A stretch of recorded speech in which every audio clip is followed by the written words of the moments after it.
And you could be listening on the FM AM dial, KSHP, the Occupy Democrats Network, of course, the Washington Press Network, of course. And we're on TikTok, we're on Twitch, we're on YouTube. We're all over the place. We appreciate you being a part of this show today. A lot to talk about, a lot to get into. Coming up here in just a few minutes, we are going to be joined by a man by the name of Tony Michaels from the Tony Michaels podcast. And Tony Michaels is known as the Rush Limbaugh of the left. I don't know if I'd anything to do with Rush Limbaugh. I wouldn't want to compare myself to, that's for sure. But he's a good guy. He's going to be joining us here in just a few minutes. Obviously, there's a lot to get to. Breaking news. The father of the school shooter the other day, he's been charged with some very serious felony counts, including second-degree murder. So we will get to that, and we will talk about that. But I have to start here, ladies and gentlemen. Former President Donald Trump, once again, unhinged this morning during a press conference. We learned that he will not be sentenced in his New York criminal case until after the 2024 election. So Donald Trump goes out and does another press conference. By the way, in the same building where apparently Melania Trump lives, but she was also nowhere near to be found.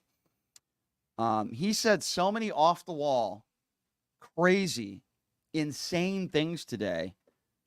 I don't even know where to begin. But he said that he didn't rape E. Jean Carroll because she wasn't, quote, the chosen one. Now, I don't know about all of you, because I've never been accused of sexual assault or rape because I'm not a rapist and I don't sexually assault people. But hypothetically speaking, if somebody ever accused you of a very serious crime like sexual assault, would your response and a normal response be, I wouldn't have chosen that person because they were not the chosen one? I mean, it's just crazy. Well, I just want to play you a little bit of this absolutely absurd and out of his mind Donald Trump press conference today. Have a listen to this. Two witnesses. One is a woman who's followed me for years. She said in 1979, I was in an airplane with her, commercial flight, and we became very intimate. I just sat down. I think I had the book, The Art of the Deal. I was famous then, too. I've been famous for a long time. All right. So first of all, and we're sitting in first class. First of all, what does it matter whether he was famous or not? Why does he keep saying these weird, bizarre things every other word? Who cares whether you were famous or not? Like in the moment where he's trying to deny that he raped E. Jean Carroll, which, by the way, I don't believe him. I don't believe anything he says. In that moment where he's trying to deny these claims, criminal complaints, he says that, oh, by the way, I was famous back then too, gloating about how he was famous. Time. And we're sitting in first class, according to her. Never happened, by the way. Totally made up story. She's a Clinton person too, by the way. Yeah, Big Clinton there you go. So she's a Clinton person. It couldn't happen. And so many years ago, and I think it would be 1979. One of my many people behind me could correct it, but I think she said 1979. That's a long time ago. And I sat down. I believe I had some pretty big success then, and I was being talked about a lot. Maybe The Art of the Deal was out, sometime after that. I'm not sure. But I was well known. And passengers are coming into the plane. And she said I was making out with her. And then after 15 minutes, and then she changed her story a couple of times, maybe it was quicker, that I grabbed her at a certain part, and that was when she had enough. Now, so think of the impracticality of this. I'm famous. I'm in a plane. People are coming into the plane. And I'm looking at a woman, and I grab her, and I start kissing her and making out with her. What are the chances of that happening? I'd like to respond to that. I'd like to respond to that if I may. What are the chances of that happening? Well, I'd say they're pretty high, Mr. Former 34-count felon sexual abuser. I'd say they're pretty high. Why do I say that? You've had over 25 women that have accused you of sexual assault or rape, including your ex-wife, in a deposition. I'd like to think that I believe these women over you.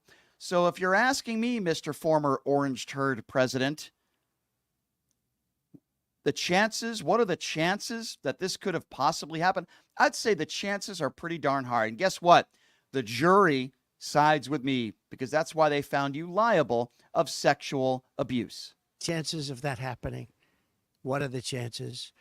And frankly, I know you're going to say it's a terrible thing to say. Yeah, rape is a terrible thing. Yes, I agree. It couldn't have happened. It couldn't have. It didn't happen. And she would not have been the chosen one. She would not have been the chosen one. I mean, I'm sorry. Stop it. She has gone around. Did you hear what he just said? The chosen one is a biblical reference. He's claiming or denying sexual abuse, in this case, rape, in a dressing room. And in denying it in a press conference, in public, let alone in private, that would be bad enough. She was not the chosen one, as if the chosen one that he would sexually abuse on a plane would somehow be a positive. That is not the language of somebody that is normal. That is not the language of somebody that is innocent. That is not the language of somebody that does not sexually abuse women. So how can anybody defend that sort of language? She was not the chosen one? Go ahead. Happen. And she would not have been the chosen one. She would not have been the chosen one. She has gone around for years saying the story. Everywhere I go, she says this story. And it's a total lie. Now, I assume she'll sue me now for defamation like I got sued by E. Jean Carroll. So, again, these are multiple women, and he just referenced E. Jean Carroll because I got those two cases mixed up a little bit. My apologies. Because this is a separate case of the E. Jean Carroll case. She accused Donald Trump of rape in a dressing room. This woman that he's referencing claims that he sexually assaulted her in a plane. So we're going to get more to this a little bit later on in the show. But according to this woman who claims that he sexually abused her, assaulted her, sexually raped her in an airplane, whatever word you want to use, he's saying she would not have been the chosen one. Again, to me, that doesn't sound like somebody that understands the seriousness of what sexual assault is or somebody that is innocent of these crimes. Yet another woman coming forward and Trump denying it with another woman. Maybe he tried to pay her off $130,000 in hush money. I don't know. Maybe that's the case. Maybe I don't. But anyway, without further ado, to ask him about this and many other things going on in the world of news and politics today. His name is Tony Michaels from the Tony Michaels podcast. He calls himself the Rush Limbaugh on the left. That's an interesting take. And I appreciate Tony Michaels joining us right now on the show. Tony, good to see you, my friend. How are you? Good to see you. How are you? I am doing okay. I am mesmerized, by the way. I got to start by asking you this. Mm-hmm.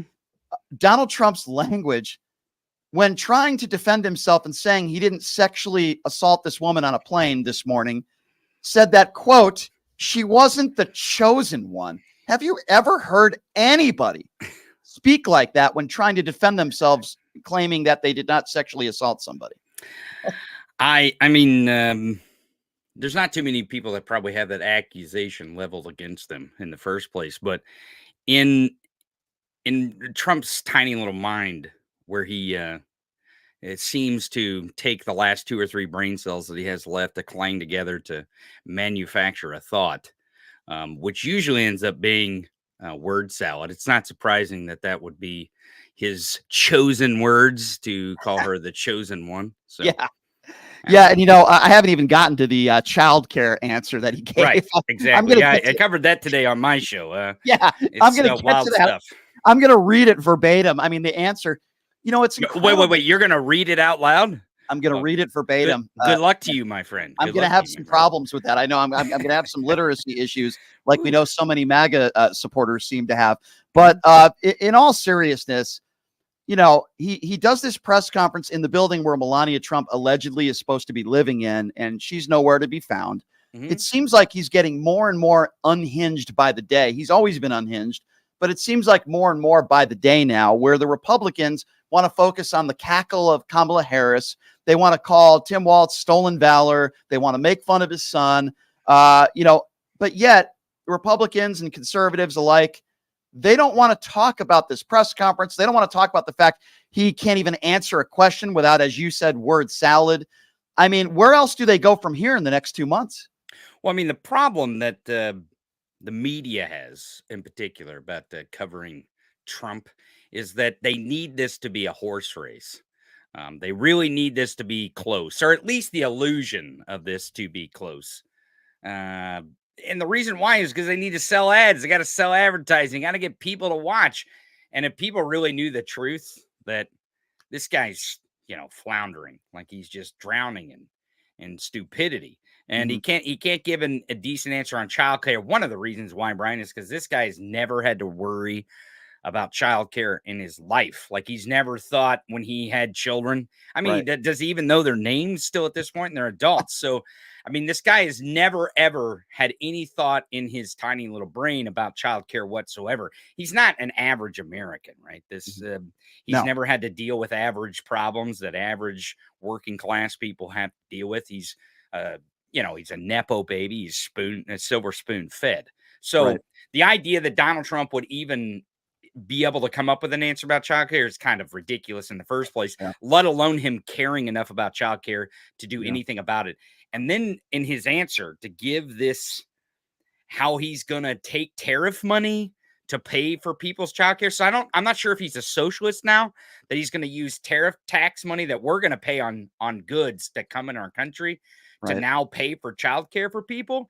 But the media wouldn't cover it that way. And the reason why the media wouldn't cover it that way is because if they did, this country would be like, well, okay, it's pretty obvious we need to make the decision just to vote for her and get on with this with some sanity and a decent timeline and not have to deal with the MAGA BS. So, and you hear all the time from right wingers out there that they are for the middle class and those that are struggling. Yet just in the last couple of days, Harris, we had one of her campaign advisors on the show yesterday.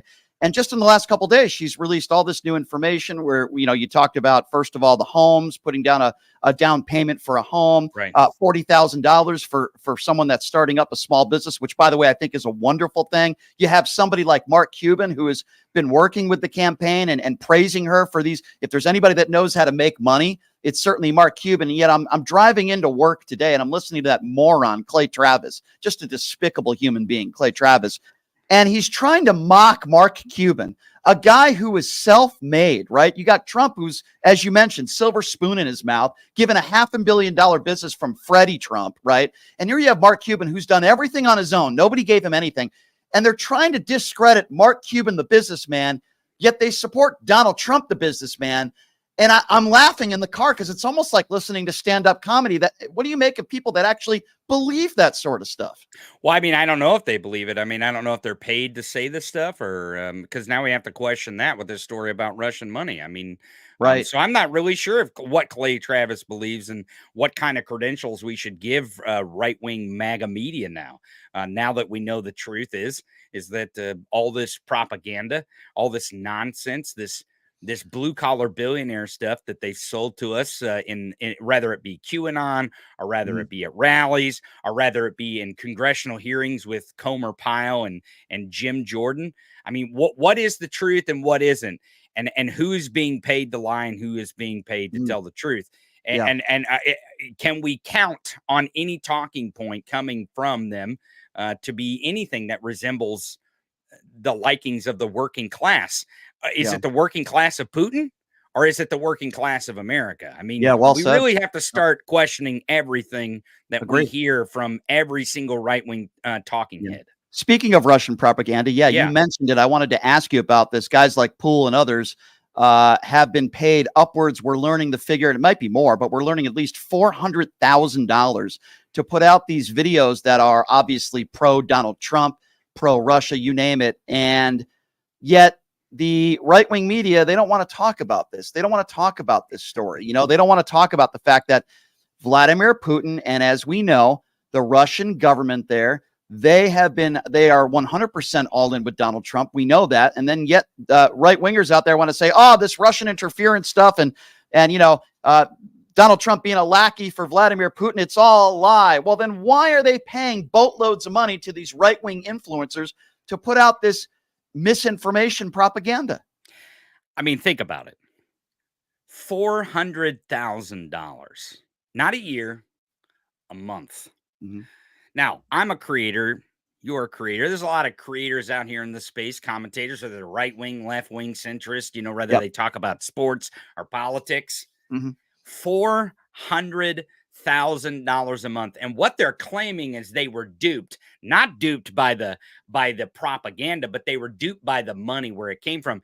Because we're supposed to believe in this case that Tim Pool, Benny Johnson, Tenet Media, or anyone, that Dan Bongino is seemingly threatening on his show, or warning at least, to send a warning to other commentators not to talk to the federal investigators about this case after Tim Pool tweets that he is cooperating fully with the federal government and the federal investigations. Of course he is. He doesn't want to go to prison. Right. He doesn't want to go to prison. Yep. I mean, he wants the $400,000, right? But he doesn't want to go to jail either, right? So, right. But I want to put it in perspective for everyone who's listening right now. $400,000 a month. Mm-hmm. And we're supposed to believe they were paying them $400,000 a month to make content that they were going to make otherwise. That is what we're being told from Tim Pool, Tenet Media, Benny Johnson, that they were duped. And then we see Dan Bongino casting threats. DC Drano, an account on Twitter. Nick Shorter, an account on Twitter. Ivan Ranklin, which is one of Mike Flynn's lieutenants, who shows up on Alex Jones and InfoWars. He puts out a list of some of his enemies that he's going to go legally and ethically, go door to door to get them, talking about how he's going to get DMs from Twitter of anti-Trump DMs of people. It's weird, wild, and it sounds a lot like domestic terrorism. It sounds a lot like it. But Tony, here's the good news, right? Mm-hmm. I think we'll agree on this, and I agree with everything you said. The good news is that the FBI is now on top of it. They have a paper trail. You give somebody $400,000, right. It's got to go somewhere. And and this guy is going to spill the beans. Poole is going to spill the beans because, like you said, he doesn't want to go to jail. There's going to be probably multiple others involved. Can you imagine, by the way, if there are more big names, maybe people on the television, people on radio? Because it wouldn't surprise me. I mean, can you imagine if somebody, and I'm just throwing names out there, somebody on Fox News, like a Sean Hannity, I'm not saying he would do this because he doesn't have to, he's got a ton of money, but can you imagine somebody like that gets involved in this? Because we don't know. There's probably many more people that are involved here. Well, I mean, we just go back to our experience and what we know. You go back and you look at January 6th.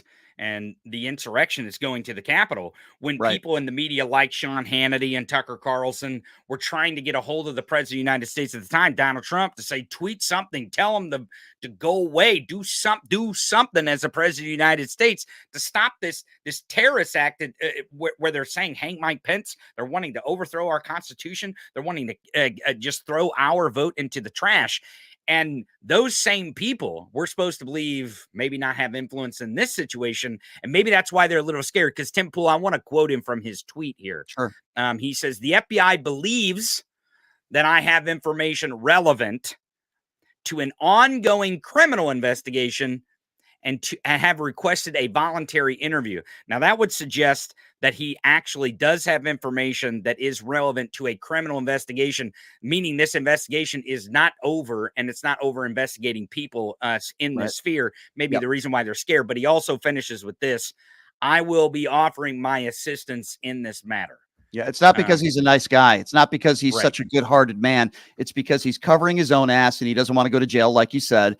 And if he does, give us or give the FBI more names, put them all in jail. I've just had it with these people. I've had it with these people that all they do is they care more about money and power and their social media branding, whatever you want to call it, than America and, the safety and security of our own country. And when you're accepting money from the Vladimir Putin regime, you are putting this country at risk. You're spreading misinformation and propaganda. This is far worse to me than what Fox News did. And what Fox News did was terrible with the Dominion voting machine scandal, where they had to pay up $800 million. They knew they were lying. They knew they were misleading their very unintelligent audience, but yet they did it anyway. These people like Poole, and I'm sure many others, Benny Johnson did the exact same thing. And that's what they do. Make no mistake about it. The Candace Owens of the world and those types of people, the Leo Terrells of the world, those kinds of people, people that continue to cling to Donald Trump and spread misinformation, I believe intentionally, because a lot of these people are not stupid. They're just doing it to make money. But, whether it's Russian disinformation or not, there's so many Trumpers out there that continue to spread misinformation, whether it be about the 2020 elections, whether it be about Kamala Harris, and they know they're lying. And these people are dangerous. We know, right? There's always going to be that group of really unintelligent, dumb, ill-informed Trump supporters. We know that. But these are people that are intentionally duping those that are maybe gullible. And I think they're very dangerous to this country. I really do, Michael. Well, I think that's true. Now, here's what I'll tell you about the layers of this onion of disinformation and propaganda, because I think it's not as easy as Putin pays this person says this thing. It's not quite that easy, because there is many different classes when we're talking about spreading propaganda. There is the benefactor of that propaganda, which in this case it seems to be the Kremlin and Vladimir Putin. And then you have the propagandists themselves, the people who are being paid this money to talk, but you also have the people being propagandized. And those are the people that you're talking about, the ones that go to the rallies. Right. But that's the thing. That's what we actually have here, is people believing these things that may or may not be true and in a certain narrative in a certain way. But imagine turning that off. Imagine turning it off. And the way that you turn it off is because it is paid opinions. It is paid. So the Tim Pools, the Benny Johnsons, I mean, what are they going to do now? What kind of videos are they going to do? They were getting paid $400,000 last month, but they're getting paid $0 this month. Right. Yeah, that's a good point. That's a really good point. So when you turn off their amplifier, when you turn off the speaker to the rest of America, I mean, it really does put a dent in the plan of Putin to really brainwash the American people into believing. Now, the other thing I want you to consider is this. Is we believe for many, many months now that all these lies, this misinformation, this almost cult-like behavior from some of these people to just skate away from the truth that's plain to see and obvious, that we thought that it was to protect Trump, right? Because you said that was to protect Trump. Maybe though, that all these lies and all this stuff wasn't built to protect Trump. Maybe it was built to protect their own interests, their own pockets, their good $400,000 contract that they got with RT or Putin or whoever it was. Right. Yeah, I think. Well, first of all, very grateful that the FBI is doing their job, and it appears as though they're going to crack down and get these people. So I think I'm really grateful there. I wanted to ask you, switching topics. Yeah, go ahead. We alluded a little bit to Donald Trump and his wacko press conference earlier today. What do you make of the fact that the sentencing will be after the election? Surprised at that at all? No, not at all. Not at all. I mean, I've been one to tell people out there. I actually, I'm surprised that there was a criminal trial and a criminal conviction before this election. I really never had it in my mind that he would actually see the inside of a criminal courtroom, other than just hearings up until this point anyway. So we're lucky to be in a position where we saw the evidence of the 34 felonies that he's now convicted of. But no, it's not surprising that they're kicking this can down the road. I'm not surprised by it in the least. Neither am I. But I tell you what, if he loses the election in November, which you and I both hope surely that he does, I'm not going to discount the fact that there's a possibility he can go to jail. I don't know if that's going to happen or not. It's very difficult. It'll be very difficult to do, but he's in a lot of legal trouble. So we'll have to wait and see how that goes. Yes. I wanted to ask you this, Michael, before I let you go. You are known as the left's version of Rush Limbaugh. I remember the day after Rush Limbaugh passed away, I was on a conservative radio station, and I was blasting him. And you know, people didn't like it. I don't care whether somebody's dead or alive. It doesn't change my opinions on who they are, right? I don't wish it to happen. But the day Donald Trump passes away, I'm not going to go on the air and just say what a lovely man he was. No, I won't shed one tear because I don't shed tears for bad people. I think you're a good guy. So when you say you're the left's version of Rush Limbaugh, explain that to me. Okay, so, you know, here's the thing, is I grew up in rural Missouri, and Rush Limbaugh was a very prominent figure on the AM dial there. I know we're probably being listened to on the AM dial right now, maybe AM and FM, but he was a very prominent figure on the AM dial at that time where I lived. And so I listened to Rush Limbaugh, and I vehemently agreed with almost 99.9% of what Rush Limbaugh said.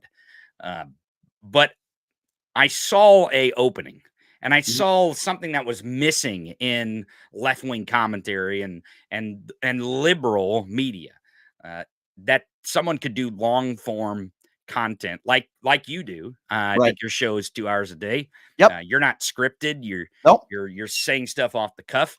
And I think it's more what liberals need and what the left needs and center and independents need is they need to hear unscripted stuff, because the left so many times wants to pin its hope to a 30-second or 60-second viral video, and they don't quite understand the structure of talk radio in this country and how the right wing has really, whether it's Russian paid or not, has really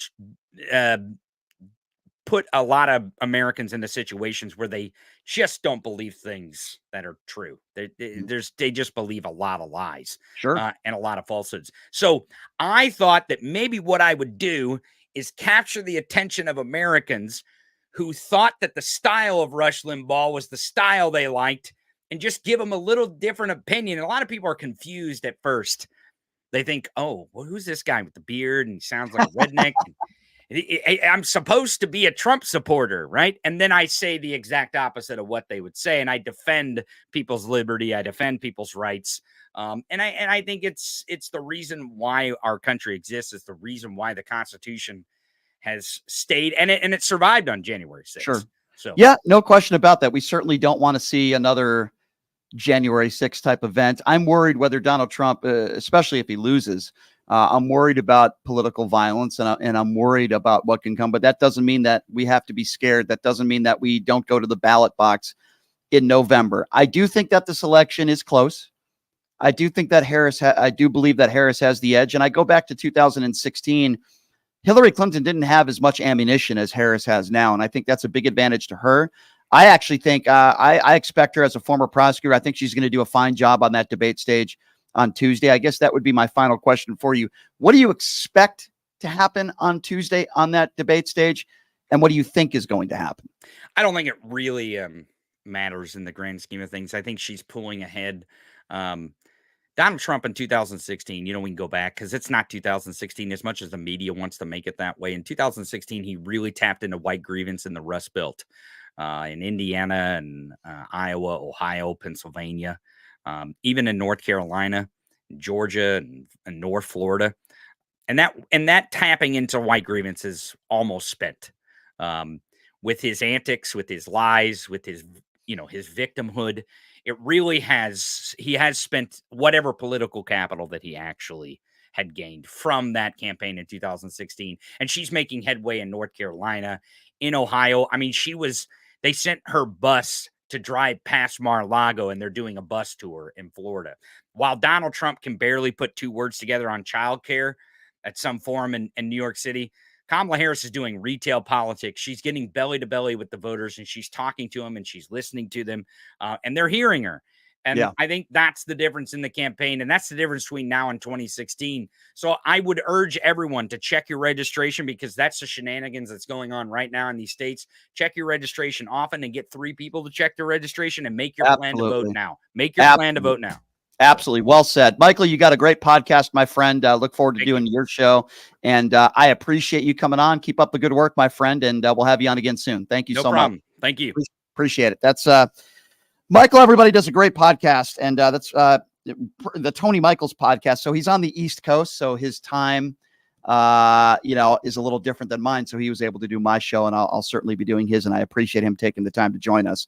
A lot to get to today, right? If you're just joining us, and Donald Trump did this unhinged, another press conference, another woman accusing him of sexual assault.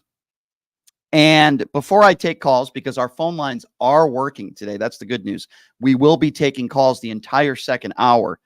I do want to play you a little bit more of this unhinged Donald Trump. This is Donald Trump earlier this morning saying that his upcoming debate with Kamala Harris will be rigged against him and unfair. Again, everything when it comes to Donald Trump is rigged.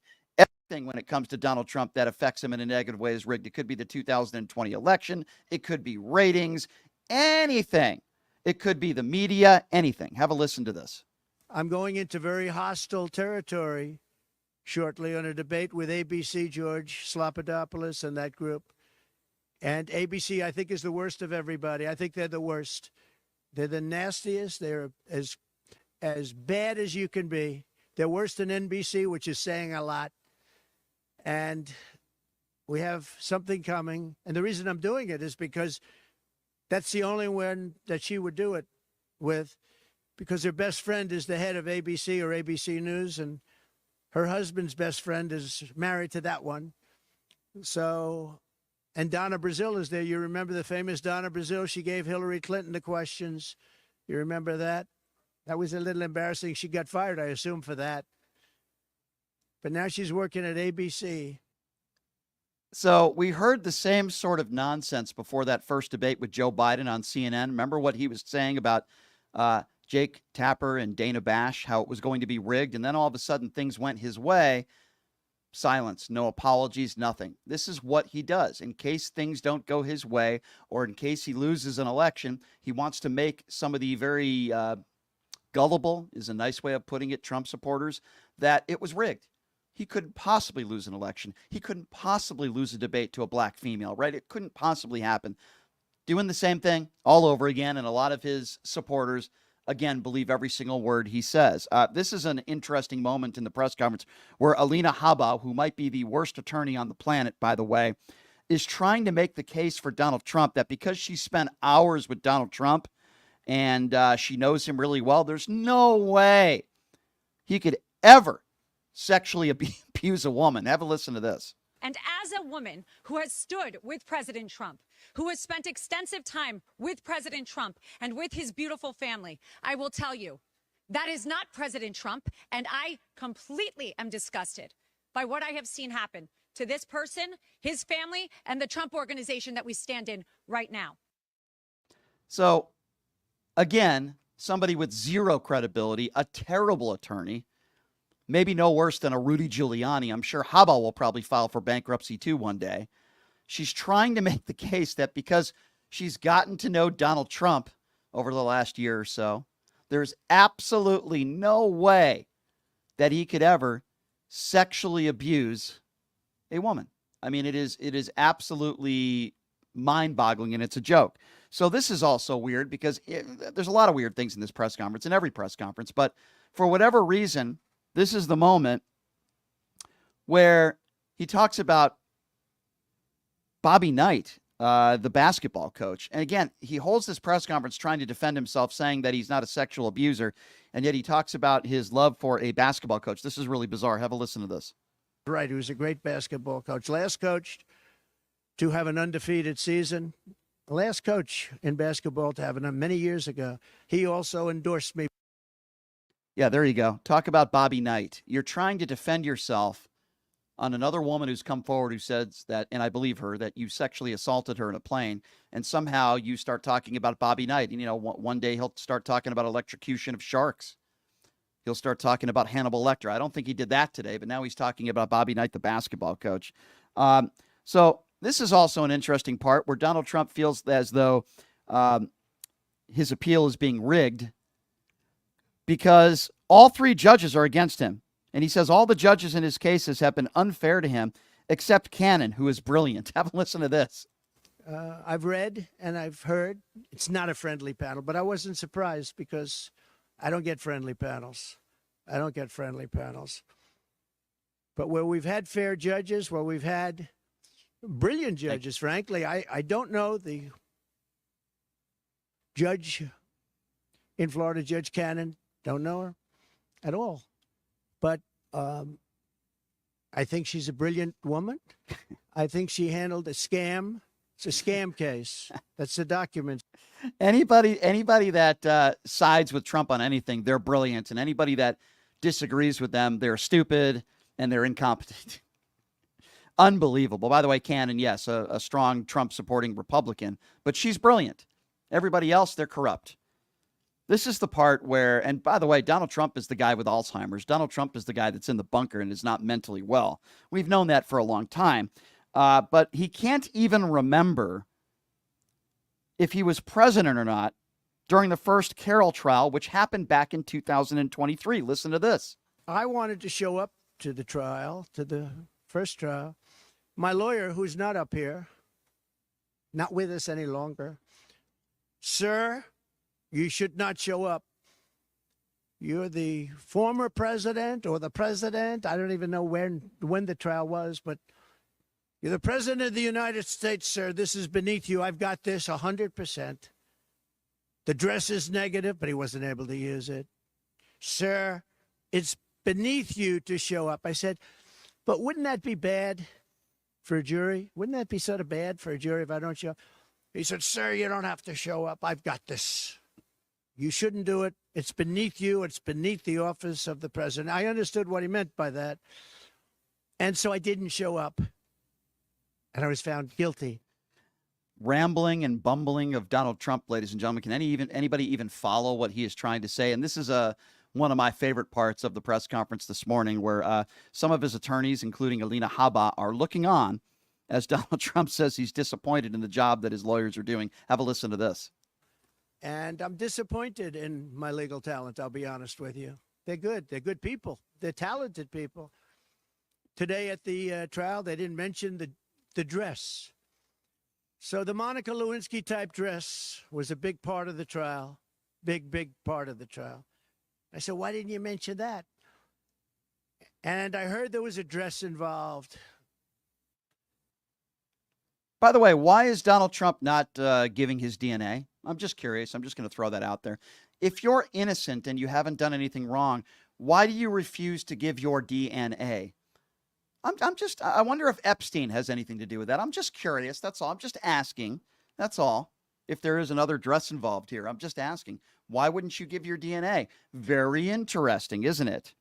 Dementia Donald then went rambling on for about 15 minutes about this People magazine reporter who said he sexually assaulted her, and then he didn't remember her name and couldn't find his notes. It's actually another very funny moment in this unraveling, bumbling, rumbling statement that Donald Trump made. And her name was whoever. Let's see. Her name was who? What? Huh? Sworn off, yeah. I don't have it. Whatever her name was. Whatever. I don't know the lady, so I don't know. Perhaps it's much better that way, but I really don't know the lady. And yeah. I don't know the lady. Whoever her name is. Maybe it's better that way. And then he's going through his notes and he can't even find her name, this idiot. Perhaps one of my favorite highlights I'll play for you in a little bit, because it was Donald Trump when asked how he could make children more affordable. And his answer to that was absolutely insane. Lawrence O'Donnell yesterday absolutely destroying Donald Trump. We'll play that for you. But what I want to do, I wasn't really able to do much of it yesterday because we were having technical issues with our phones, but those are fixed. I want to give people the opportunity to call in. So before I take a break here, I'm going to open up the phone lines for you. That number is 702-221-7283.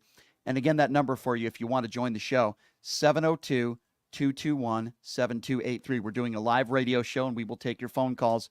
Again, that number, 702-221-SAVE. Also covering the breaking news that the father of the school shooter has been arrested. He's been charged with second-degree murder and involuntary manslaughter. These are very, very serious charges, and it sounds to me that he deserves it based on what we've learned, that he bought this gun as a gift for his son. He had to know his son was mentally ill, so we are going to be covering that for you as well. We're going to have more audio to play for you when we come back, including J.D. Vance's pathetic answer when it comes to gun control. You're not going to believe what he said, or maybe you will. It doesn't have anything to do with couches. I'll give you a hint. It's just insanity, man. Lawrence O'Donnell just destroyed Donald Trump last night at MSNBC. I don't watch a lot of MSNBC, but we will discuss that as well. So here's what we're going to do. We're going to take a quick break. Before we take a break, we are an independently owned radio show. Costs money to put a radio show together. So just like public radio or public television, we rely on all those good people like yourselves that are watching right now. What can you do to help us out? Well, check out the website, pushingthelimits.live. Again, that website is pushingthelimits.live. We sell merchandise on there, hats, beanies, you name it, we got it. And if you don't want to buy merchandise, there's also a donate button right there on the front page. And if you donate anything, $5, $10, $20 a month, whatever you can afford, we appreciate. You will hear from me directly as a thank you. Again, that website is pushingthelimits.live, and we appreciate all of you very much. All right. I promised we would get to calls. We're going to take a quick 90-second break. That's about 85 seconds longer than Trump lasted with Stormy Daniels. At least that's what I hear, allegedly. Now that you've all lost your appetite, 702-221-7283. We'll take calls when we come back in 90 seconds. You're listening to Pushing the Limits right here on KSHP. Hey, everybody. Are you struggling to find a pizza place that reminds you of Brooklyn? That true blue New York-style pie? Well, worry no more. Stallone's Italian Eatery Pizza is a knockout. We're located at 467 East Silverado Ranch Boulevard, just off of Premium Road, half a mile east of South Point Casino, just minutes from the Las Vegas Strip. Come by and grab a slice of pie. Plus, check out our Brooklyn-inspired Italian cuisine. Our sandwiches are super. Hero, that is. Because why be a sub when you can be a hero? Stallone's Italian Eatery is here to serve you phenomenal food, Vegas. Forget about it.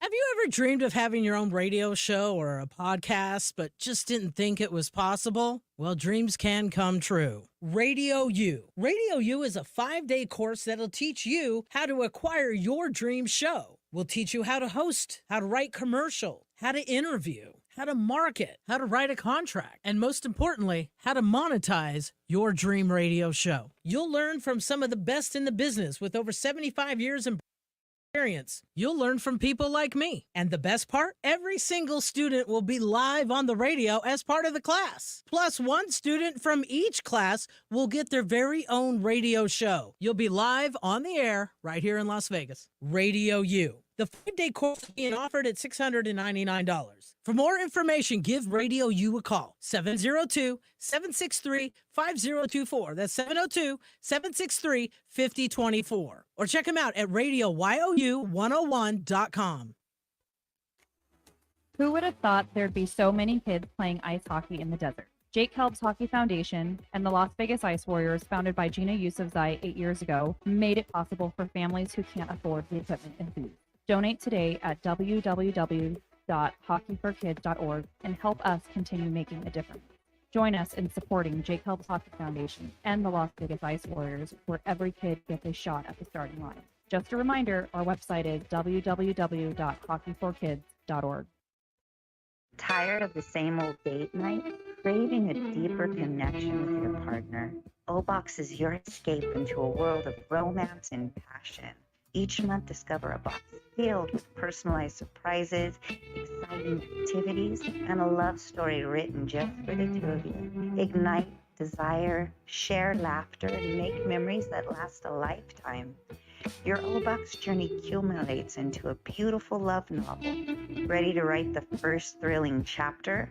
Let the O-Box adventure begin. Visit our website, obox.com. That's OBOXXX.com. And get started. Hello, I'm Ron Quince, and I'm running for Congress as a nonpartisan candidate in District 1. I'm dedicated to serving our entire community. In this challenging time, it's more important than ever to have leaders who focus on unity and progress. I believe in putting people over politics and finding practical solutions that benefit us all. Never stop believing in America, no matter our troubles and turmoil. We can and we will do better. We must be brave. Stop voting for those politicians who care about their career and gaining power but don't improve our lives. I believe in America and I believe in you. You need a candidate who believes in policy over party because you deserve better. In Nevada, every voice matters. I humbly ask for your vote this coming election, November 5th. To learn how we can create a better America, please visit quincefornevada.com. Paid for by Ron Quince for Congress.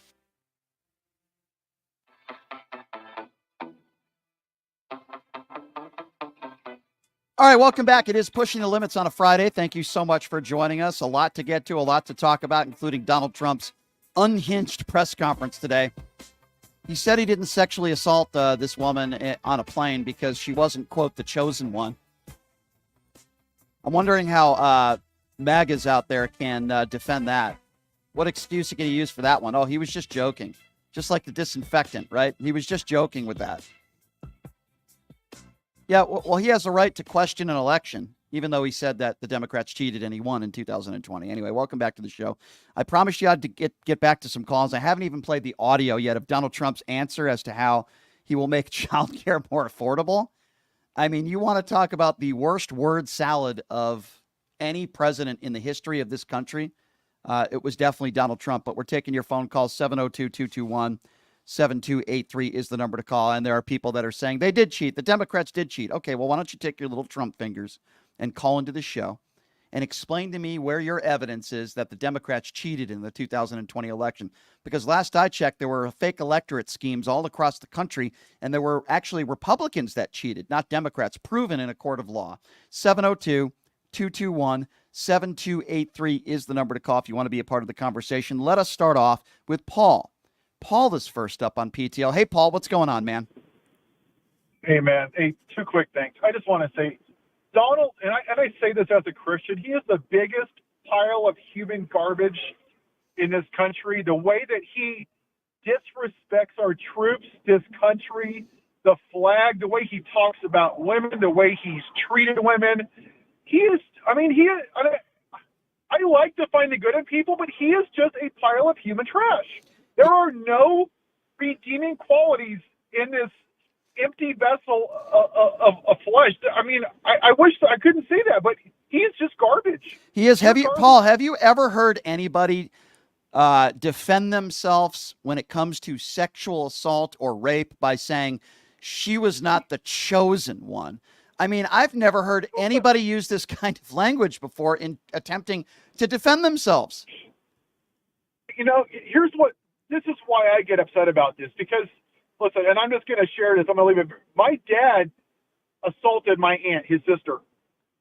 I'm sorry to hear that. Any woman that's out there that's listening to this, shame on you too. Go find your moral compass. There are women out there that aren't believed for sexual assault, and he's out there grabbing them by the pussy. He's looking at him at the dressing booth, in the pageant show. They're like, yeah, woo, woo, woo, Trump 94 and 88. Like, yeah. It's absolute the way that we have treated women in this country, Brian. I mean, it's still happening. It's still happening. Paul, it's still happening. There are right wingers every single day, whether it be on television or radio, that make sexual innuendo jokes about Kamala Harris. I see it every single day, and you know what I tell them? Go ahead and keep doing it. Go ahead and keep doing it, because it's one of the many reasons why it is gross. It's one of the many reasons why your guy, the sexual abuser himself, is going to lose in November. They make sexual innuendo jokes, and there is specifically a radio host in Las Vegas who I've gotten into it with before, who talks about me on the air a lot more than I talk about him. He's allowed to go on the air and say she slept her way to the top. He's allowed to do that. You know why? Because the program director and the owner of that station don't care. They're probably right-wing morons themselves, and they don't care. That kind of language is unacceptable, and it shouldn't be allowed. And it's also not true, by the way. I agree. Here is a woman who passed the bar. She became, twice in San Francisco duly elected, and then became a senator and a vice president, and she was a hell of a good prosecutor. And people want to make the claim that somehow she slept her way to the top because a single, by the way, Willie Brown, he was single. Not that it even matters 20, 30, 40 years ago, that she had a relationship with a guy 30, 40 years ago. Here's a woman that is a happily married woman to, from what I can see, a good, decent man. She's a good mother. Right. She is a good wife. And she is an intelligent lady who is very skilled. And for these right-wingers out there that continue to attack her and say she slept her way to the top, it's because they have nothing else to go after her on. Nothing. It's absolutely gross. Hey, I just want to say one last thing and I'll let you get on. Sure. You know, the one thing I keep hearing about is the school shooting. And listen, I got an email from my kid's school about shootings and counseling. I don't know if I can say the F word on your air, but what No, the don't F say are that. we doing as Yeah. a country here? Yeah, that's why I just said the F Yeah, word. yeah. Well, I'll tell What you. in the hell?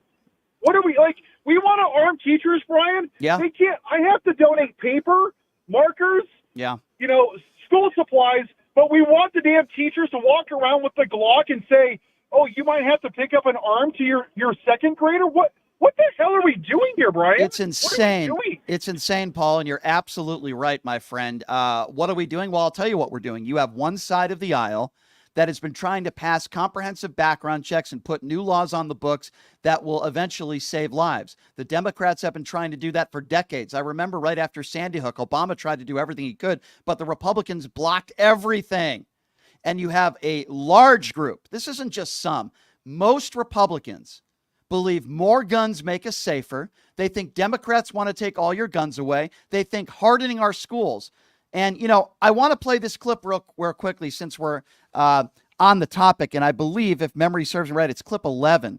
And it's clip 11 where J.D. Vance has asked about gun control. J.D. Vance has asked about this very topic. And I want you to listen to J.D. Vance's answer because it's so typical to where all these Republicans are at today, where they don't want to address the guns, but they want to address everything else. Have a listen to this. Now, look, the Kamala Harris answer to this is to take law-abiding American citizens' guns away from them. That is what Kamala Harris wants to do. She says, look, I don't like this. I don't like to admit this. I don't like that this is a fact of life. But if you are a psycho and you want to make headlines, you realize that our schools are soft targets. And we have got to bolster security at our schools so that a person who walks through the front door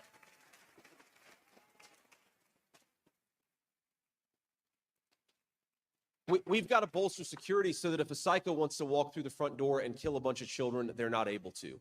And again, as a parent, do I want my kid's school to have additional security? No, of course I don't. I don't want my kids to go to school in a place where they feel like you've got to have additional security, but that is increasingly the reality that we live in. It's the reality that we live in. Well, why is it first of all, to say that it's a fact of life is just so disgusting in itself. But to say this is the reality, well, why? Why is it the reality that we're living in? Why? Why is gun violence so high in this country? They don't want to talk about that. He wants to talk about hardening our schools. He sounds like Ted Cruz the day after the Uvalde shooting. That back door should have been locked. Okay, what will that do to help us in our malls, in our parks? What will that do to help us where all the other gun violence is across the country? Maybe that would help in our schools. Maybe. We had armed security guards at Parkland. How did that work out when you had security staff there that were backing away? We remember that? Scott Peterson, do you remember that story? And then he says it's a fact of life. J.D. Vance has the gall to say it's a fact of life. This happens in our churches. It happens in our synagogues. Let's harden our schools, he says. That's the only answer he has. And heck, that's even better than the governor. Governor Brian Kemp didn't even want to talk about it. He wouldn't even say anything. J.D. Vance says it's a fact of life. Tell that to the families when their kids don't come home from school. Tell that to all the victims' families of gun violence. It's a fact of life, he says. He has the gall to say that. And when asked about all the gun violence in this country, let's just harden our schools. And these are the same people that'll show up with AR-15 pins in the House chambers. Why do we vote for these people? Why? You can disagree with policy when it comes to Democrats until the cows come home. Why would you vote for people that think more guns make us safer? They don't.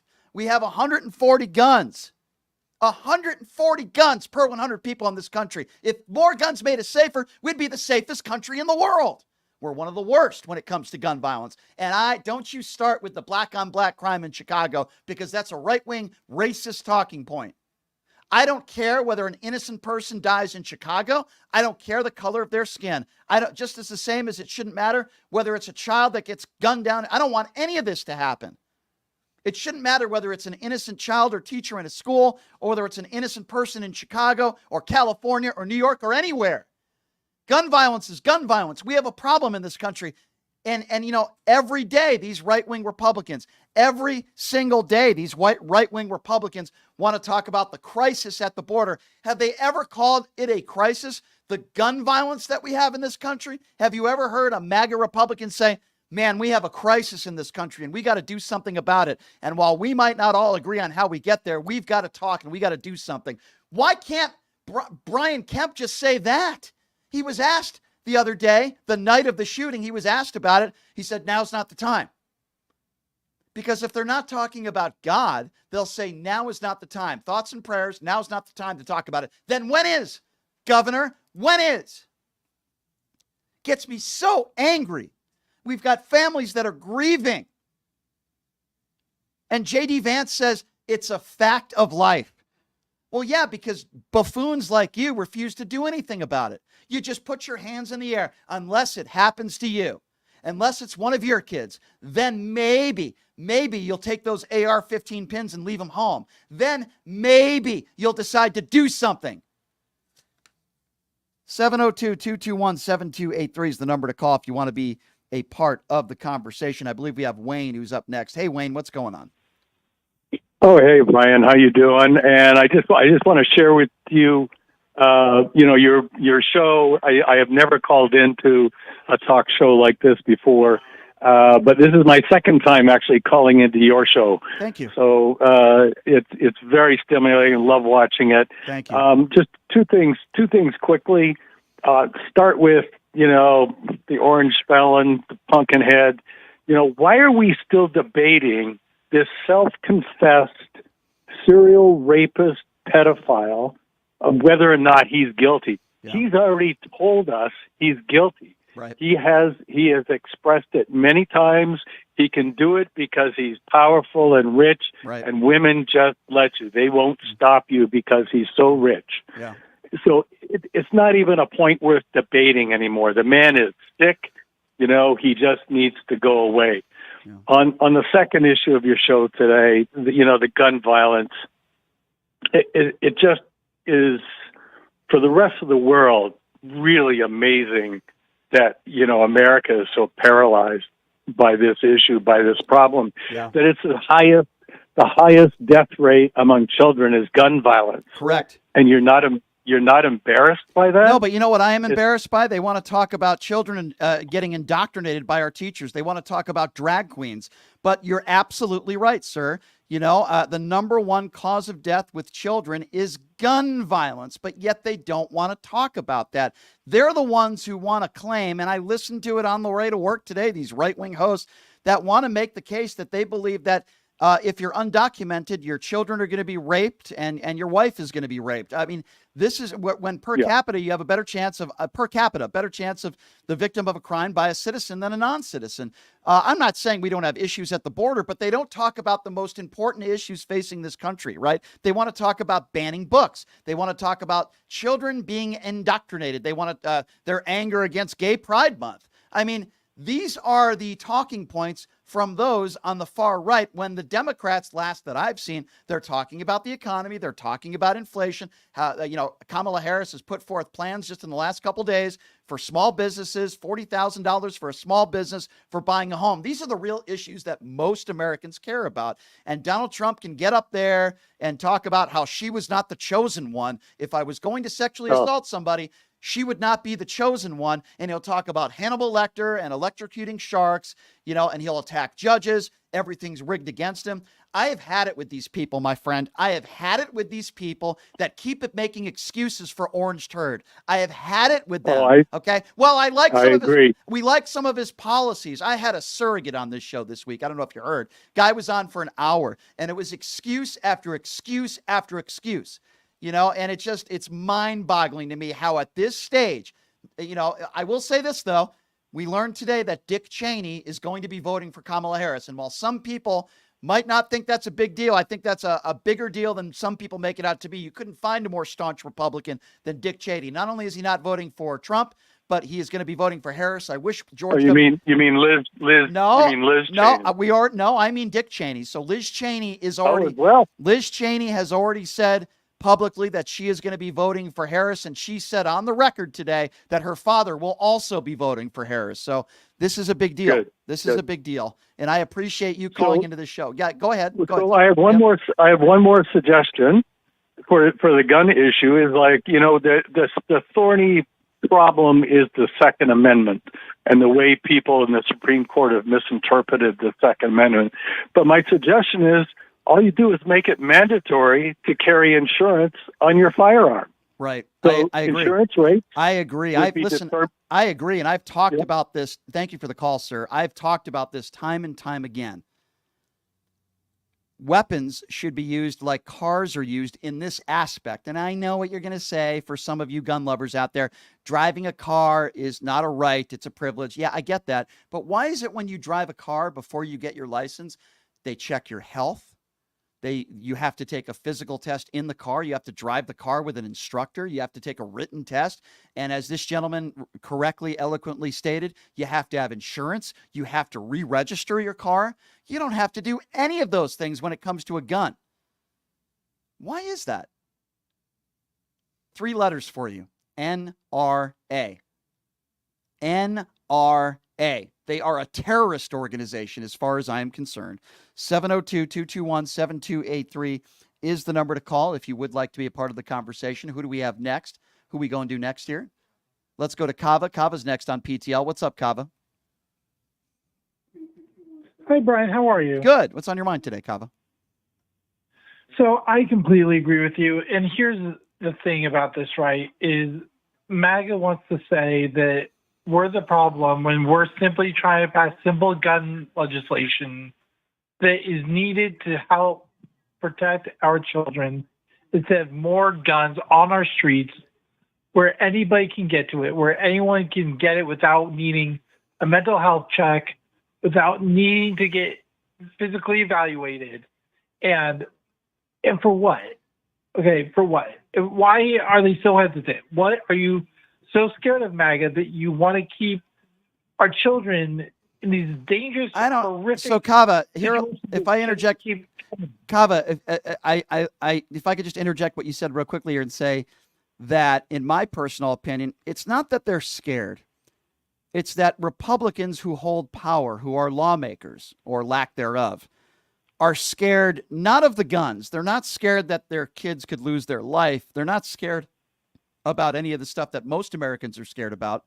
They're just scared about losing power. And they brag about their A+ rating from the NRA. You literally have a Republican who we played the commercial yesterday who made a commercial with an AR-15 in his hand, shooting an AR-15. You have Republicans across the country that brag about their guns. You have Republicans, and while Tim Walz and his family and Harris and their family have photos with teddy bears, there are so many Republicans out there in Christmas photos that give their children AR-15s to hold. These people are crazy, Kava. They're despicable, and they are a threat. They are a threat to us. 702-221-7283 is the number to call. Again, 702-221-7283. Let's go to Alex. Alex is next up on PTL. Hey, Alex, what's going on? Hey, Brian, how you doing today? Hey, good. What's on your mind today? Yeah, I just started listening to your show recently, and my first time calling in. So I want to comment on the whole. I want to comment on the whole Trump thing. Yeah, Alex. I'm sorry to interject. Can I just ask you where you're calling from? I'm calling from Michigan. I know my number says Oregon, but I'm originally from Oregon, but I live in Michigan. I got you. Well, thanks for calling in and finding the show. Go ahead. What's on your mind? Yes, sir. So here's the thing. I have a severe case of TDS, but for a very good reason. So it's not just because of January 6th. Ever since Trump left office, I've done a lot of research on the guy. And if anybody wants to see, like, why Trump is a danger, look no further than listening to the Trump tapes by Bob Woodward. Did you listen to those tapes? I did. Yeah. And by the way, I don't think you have Trump derangement syndrome. I don't even like that term. I think the people that have Trump derangement syndrome are the ones he said I can shoot somebody on Fifth Avenue and they'll still support me. I like to call it Trump fellatio syndrome, but, we can call it what we like. Oh, certainly. And when people they want to call people like you woke or people like me woke, let me tell you something. It means I'm awake. It means I'm aware. It means I'm fact-based. Yes. These people have derangement syndrome. You don't have derangement syndrome.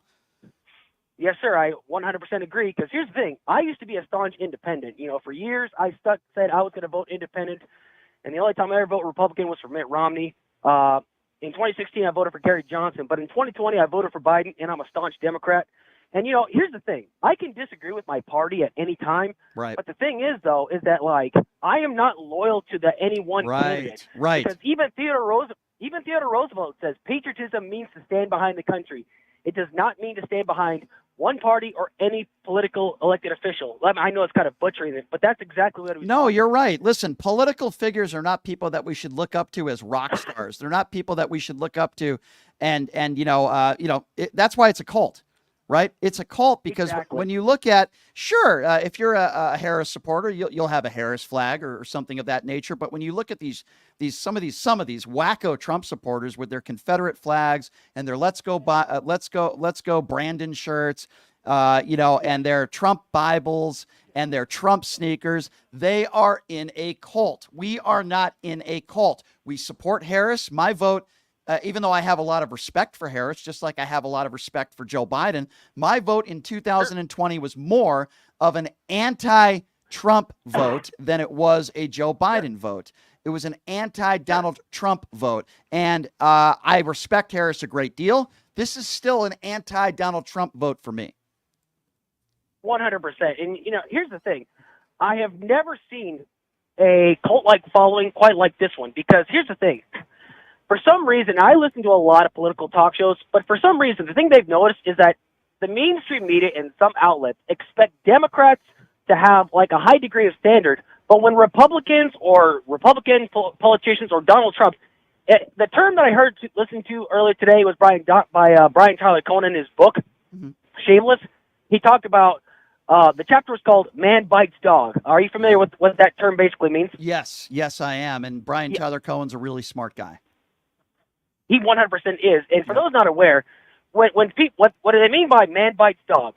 When you hear a dog bites a man, that's like the mainstream thing. That's where Donald Trump lies, essentially. We are so used to, we are so numb to how he acts. We pretty much ignore it and say, this is But here's the thing. But here's the thing. Yep. We can't ignore it. And I'm with you 150%. Good call. We have to continue to call it out until November. Then once November happens and hopefully Harris wins, we forget about Donald Trump. I don't want to talk about the guy anymore. But he is the face of the Republican Party.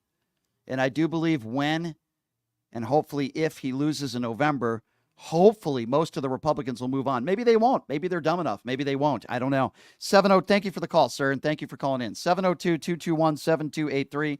And again, that number to call if you want to be a part of the conversation. We have one phone line open, 702-221-SAVE. Let's go to Mario. Mario is next up on PTL. What's up, Mario?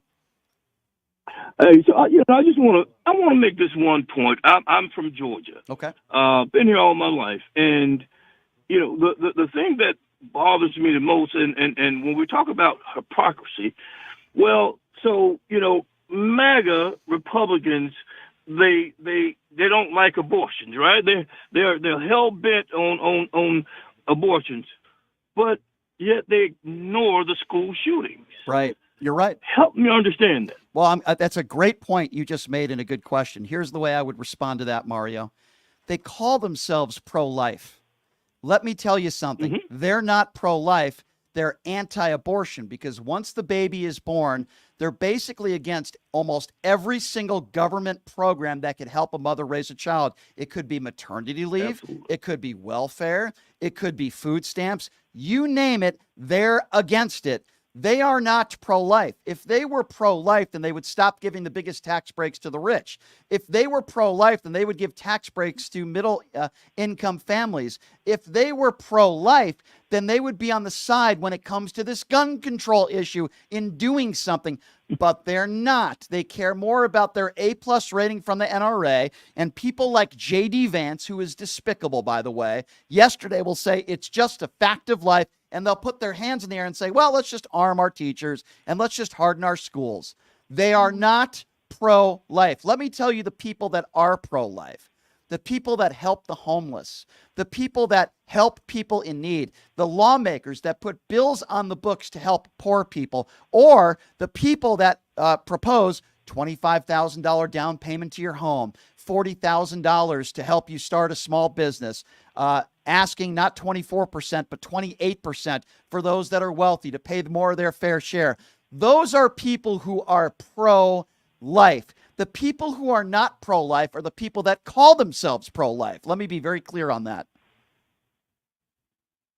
Does that make sense, my friend? Absolutely. Yeah. It makes total sense. Once they're born, nothing else matters. They forget they even exist. Yeah, and you know what? Literally. I got to ask you this, because you had this horrible school shooting, right, that happened in your state, sir, and you sound like a really nice man.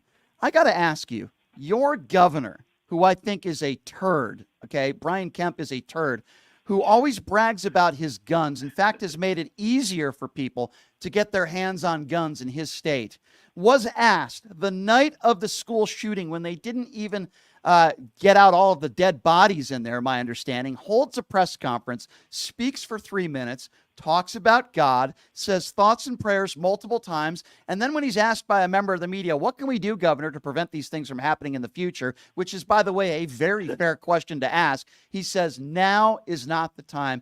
You live in Georgia. How the hell does this guy get elected governor? This is the most perplexing thing to me, right?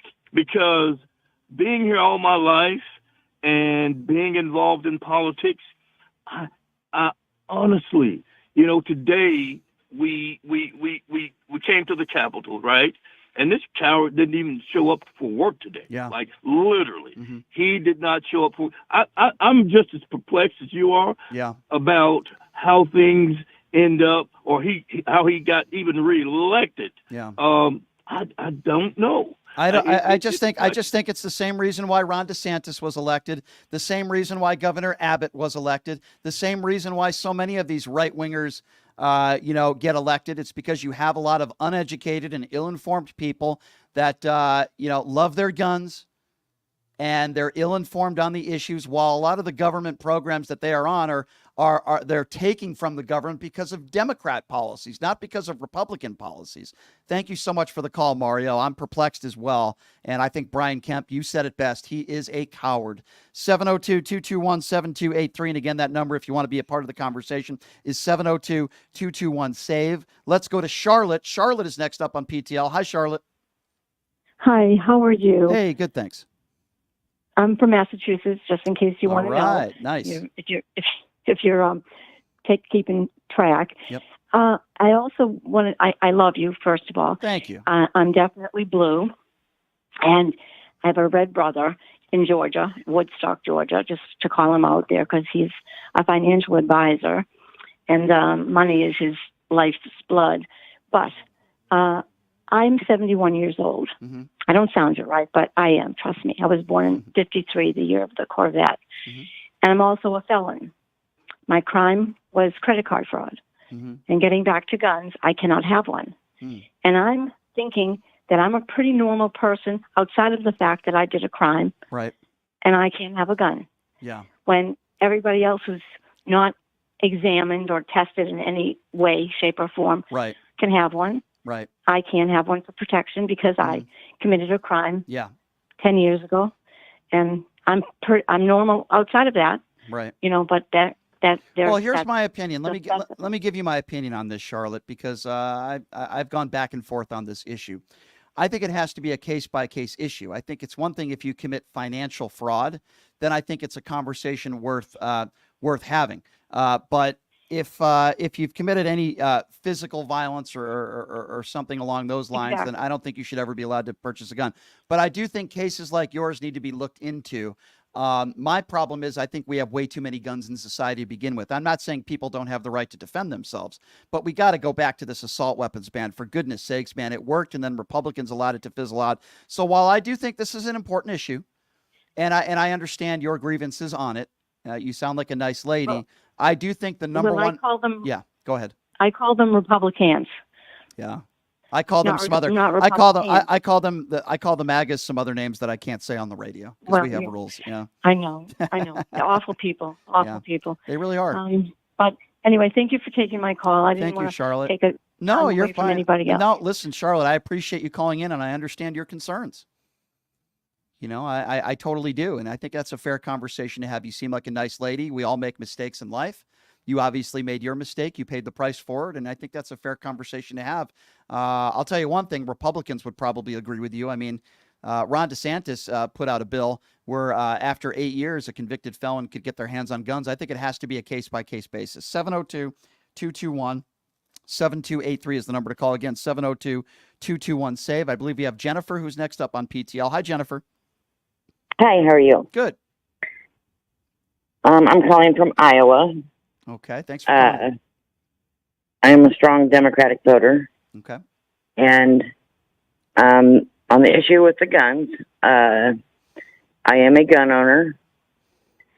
And as far as all the crap that's gone on in Georgia, I completely agree with your thoughts and feelings on that. I think every parent of any child, no matter what age, if you're a gun owner, it is your responsibility to keep your guns locked up, to keep them to where you are the only person that has access to your firearms. Yeah. That's what I have done. Yep. In my home. You know, I have had some issues with my boys, and they're all straight and good now, but you know, I don't know what they would have done had they been able to just walk in and grab any of my firearms that they wanted. Well, you're a responsible and gone out in the public. You're a responsible gun owner, and I applaud you for that. The problem I have are not people like you. It's people like this. No, and I get where you're at too, because we have to have these red flags. Have to. You know, what happened we in have Georgia? What happened with the red flag laws in Georgia? The FBI interviewed this son and father, and even if they didn't have enough evidence to go after this kid when he was 13 years old, how do they allow the dad to keep weapons in the house and give a weapon to his son?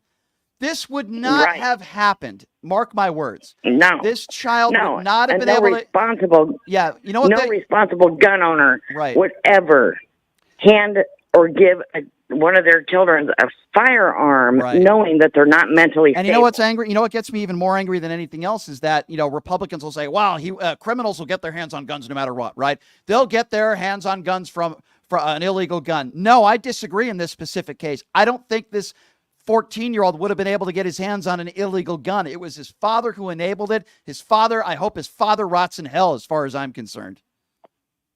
Correct. So here's one of the big issues that I have seen. We had a former senator here in Iowa who was also a deputy sheriff. Yeah. And without having the red flag in process, we could go get a permit to carry license. And Iowa, you don't have to have that permit to carry anymore. You can just go purchase and carry. Why do we have such However, inconsistent laws across the country? Like, I just don't understand it. I really don't. Because each state can do what they want. Yeah, well, that's what they say, don't they? Donald Trump, we'll leave it up to the states. Let's leave it up to the states. No, we live in the United States of America. And I don't care what state you're living in. The laws should apply to everyone equally. It should apply when it comes to the Electoral College, which is a joke. It should be the popular vote. When it comes to gun laws, when it comes to abortion, I don't want it left up to the states. I want law put in place as law. If you're speeding and going over the speed limit, should it be 10 miles an hour in Connecticut and 20 miles an hour in New York? It's absurd. It's ridiculous. Well, and how helpful would it be for our state troopers, our deputy sheriffs, our local police departments, all of them, to just have that red flag be able to come up on their computer to say, hey, you know, there could be a situation here. Charlotte, Be aware. You're 150% correct. I agree with you, and I appreciate the call. 702-221-7283. And again, the number to call if you want to be a part of the conversation, 702-221-7283. Let's go to Matt. Matt is next up on PTL. Hi, Matt. Where are you calling from? It's me again from way up in northern New York. Northern New York. I love my New Yorkers. What's on your mind today, Matt? Well, on the way home from lunch the other day, or to lunch, I should say, they had on NPR that Texas, for their state fair, is not allowing any guns whatsoever into the fair. Yeah. And I don't imagine, or I can't imagine why they're allowed everywhere else. Well, for the most part, guns are allowed everywhere. But I will tell you this, my biggest issues are with the guns that are being sold to the general public. And I don't know how you feel about that, but I don't believe assault weapons, high-capacity magazine rifles, those types of weapons should be sold to the public. I just don't think they should. I don't have a problem with people, whether it be on a fairground or wherever, unless it's a courtroom. I think we would agree guns shouldn't be allowed in courtrooms. But it's one thing if you have a pistol, a certain type of weapon, to be able to defend yourself is one thing. But when I see these people with AR-15s on their backs, dressed up in camouflage, when they've never served one day in our military, these people, I think they're sick. They're wannabe G.I. Joes. They're sick. They're wannabe vigilantes. They're Kyle Rittenhouse wannabes, and I think they're dangerous and they're unhinged. That's what I think. Well, one of their reasons was that all these good people trying to save people that are armed might not be a good thing. Well, what do you think are some of your solutions to lowering and ending the gun violence in this country, or at least lowering it? What would you do? First of all, we have to have a check. It's obviously mental plays a lot with having the right to a firearm, plus being an AR-15. Okay, style. so I agree with you. Let's start there. I agree that we don't want mentally ill people to get their hands on guns. I think most everybody in this country would agree with that. But I have to ask you this. Are you okay, even with an 18-year-old, the day somebody turns 18, walking into a gun store, purchasing a bunch of AR-15s and thousands of rounds of ammunition, just like the Uvalde shooter, the day he turned 18, buying a gun legally? I mean, are you okay with that? No. Okay, so we agree. We agree. Yeah. They need the background checks. They need the safety checks. Right. And, you can do a lot of damage with semi-automatic 22 just as well. You can, but there are certain high-capacity magazines that obviously can shoot more bullets in a shorter period of time. So I certainly am with you on that. And there are a lot of things that I think we need to do as a society, and I appreciate the call, and I appreciate you calling in. All right, let's get back to the phone lines. 702-221-7283. Let's go to Carl. Carl is next. What's up, Carl? Hey, how you doing, buddy? Good. Great show as usual. Thank you. Listen, I have a professional opinion I want to give you. I'm watching Trump day by day. I see him dissolving both mentally and psychologically. Yeah. Dissolving day by day. It's getting worse. And either today or yesterday, he had some kind of a rally or a speech in front of, I think they were called Jewish Republicans, some kind of rally. Yeah. And obviously they weren't a big crowd there. But here's what he said, and which really got me going nuts. Yeah. He says, if she's elected president, Israel will cease to exist. Like they're going to close up the country. Yeah. If she's, what kind of... It's nonsense. Mentally, Carl, this is a guy who said, if you're Jewish and you don't vote for me, you must hate your religion and you need your head examined. This is a guy, and many of the Republicans who support Trump were saying the same things about Barack Obama when he was running against John McCain, when he was running against Mitt Romney, that the sky was going to fall and the world is over. They're doing the exact same thing, claiming that if Kamala Harris wins, we're going to be a communist country and it's going to hell. You hear the same rhetoric over and over and over again from the morons on Newsmax, Fox News and OAN spreading the propaganda, the Mark Levins, the Clay Travises, the Sean Hannitys. The world is going to end if Kamala Harris becomes the next president of the United States. We heard the same thing with Barack Obama. Things were just fine. In fact, Barack Obama left Donald Trump with a pretty darn good economy. One last thing, if I can say. Yeah. He doesn't need his feet examined. He needs a deep analysis by a qualified psychiatrist. I mean, the man is just losing it terribly. Yeah. Terribly. Yeah, well, I hope he loses it on the debate stage on Tuesday, Carl. I appreciate the call, my friend. 702-221-7283 is the number to call. Again, 702-221-7283. Let's go to Beverly. Beverly's calling in. What's up, Beverly? Hi, how are you today? Hey, good, I'm Beverly. calling because I wanted to make a comment about what the former man in office said as far as Vice President Kamala Harris being ignorant and dumb. Yeah. I don't understand how he thinks that it is okay for him to keep degrading people, and I don't understand why the Republican Party does not tell him to stop, because he only makes them as a party look bad. Well, Beverly, I want to, sorry to interject. I'll let you finish, but I just want to, to your point that you just made, Donald Trump still says he lost the he won the 2020 election. Most Republicans aren't telling him to stop. Donald Trump continues to attack women on looks. He continues to attack Gold Star families. Donald Trump continues to attack our brave men and women in uniform. We saw what just happened at Arlington Cemetery. Most Republicans don't have the guts to tell him to stop. There are a few. There are some, and I commend them, whether it be the Stephanie Grishams, whether it be the Jeff Duncans, right? There are good, Mitt Romney is another perfect example. Adam Kinzinger, Liz Cheney. There are decent Republicans who I don't agree with on policy. But, before Donald Trump, for the most part, we were able to have disagreements with people on policy without making it personal. We were able to have disagreements with people on policy without getting nasty with people.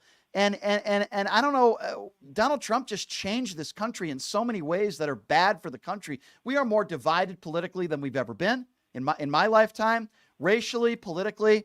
And yes, I do put the brunt of that on Donald Trump. There's no question about it. So it just comes down to no backbone. Kevin McCarthy's a perfect example of it. The day after January 6th, he said Donald Trump deserves some responsibility for what took place here. And then a couple days later, he put on the Donald Trump knee pads and went over to Mar-a-Lago, totally changed his tune.